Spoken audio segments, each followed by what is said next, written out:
എക്സാമിന് ചോദിക്കുന്ന ഇമ്പോർട്ടന്റ് ആയിട്ടുള്ള ഒരു ചോദ്യമാണ് ഗ്രാഫുകൾ തന്നിട്ട് അതിൽ നിന്നും അതിന്റെ സ്വഭാവം എഴുതാൻ പറയുന്നത്. സോ ഇവിടെ നമുക്ക് 4 ഗ്രാഫുകൾ തന്നിട്ടുണ്ട്.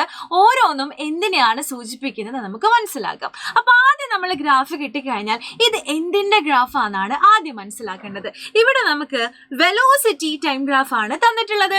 വെലോസിറ്റി ടൈം ഗ്രാഫിന്റെ ഷേപ്പ് ഇതാ ഇതുപോലെയാണെങ്കിൽ, അതായത് നോക്കട്ടെ, ടൈം ഇങ്ങനെ കൂടി കൂടി കൂടി കൂടുന്നതിനനുസരിച്ചും വെലോസിറ്റിയിൽ ഒരു മാറ്റവും ഇല്ല.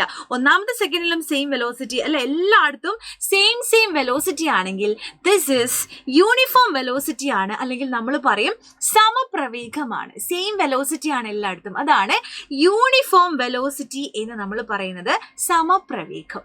നെക്സ്റ്റ് ഗ്രാഫ് നമുക്ക് എടുക്കാം. നോക്കടാ, വെലോസിറ്റി ടൈം ഗ്രാഫ് തന്നെയാണ്. ഇവിടെ നോക്ക്, വെലോസിറ്റി ഇങ്ങനെ കുത്തനെ കൂടി കൂടി കൂടി കൂടിക്കൊണ്ടിരിക്കുകയാണ്.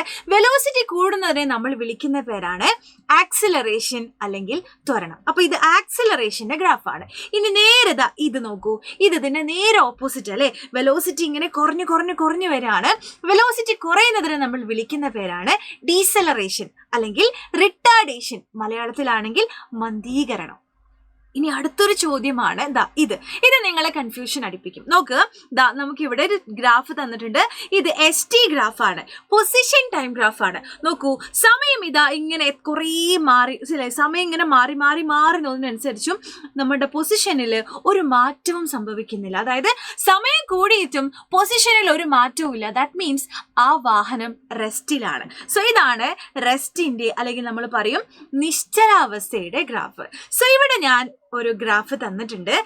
ഇതാണ് ഗ്രാഫിന്റെ ഷേപ്പ് എന്ന് പറയുന്നത്. അപ്പൊ എന്റെ ചോദ്യം എന്ന് പറയുന്നത്, ഇതിൽ ഈ AB കണ്ടല്ലോ, ഈ AB എന്തിനെയാണ് സൂചിപ്പിക്കുന്നത്? നോക്കൂ, from AB nature of the motion എന്താണ്? നോക്കൂ, മലയാളം ഇവിടെ കൊടുത്തിട്ടുണ്ട്. സോ ആൻസർ കമന്റ് ചെയ്യുക. എക്സാമിന് ചിലപ്പോൾ ഇതായിരിക്കും ക്വസ്റ്റ്യൻ.